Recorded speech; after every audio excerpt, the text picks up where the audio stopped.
قام طاقم مسلسل سلطان محمد الفاتح بعمل مفاجأة بسيطة لبطل المسلسل سيركان شايولو، حيث قام منتجين المسلسل بإحضار باستا أو كعكة عليها صورة الممثل، وذلك بمناسبة يوم ميلاده والذي صادف يوم أمس 31/5. الممثل وسيم عبر عن سعادته بهذه اللفتة الجميلة، وقام بتقسيم الكعكة باستخدام السيف الذي يستخدمه أثناء التصوير.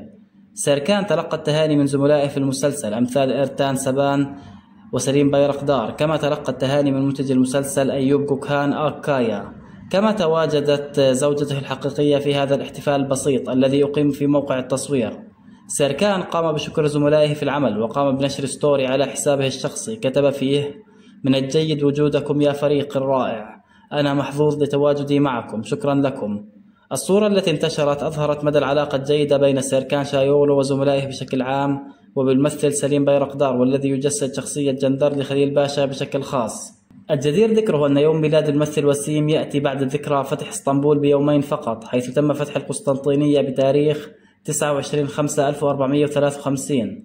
سيركان شايولو المولود في ألمانيا بتاريخ 31/5/1987 والبالغ من العمر 38 سنة والبالغ طوله 188 سنتي، عبر في لقاء سابق عن مدى سعادته بتجسيده لشخصية السلطان محمد الفاتح. الممثل وسيم، وبعد انتهاء تصوير الموسم الثاني من مسلسل السلطان محمد، سيشارك في بطولة فيلم هذا الصيف قبل أن يعود للبدء بتصوير الموسم الثالث من مسلسل السلطان محمد الفاتح.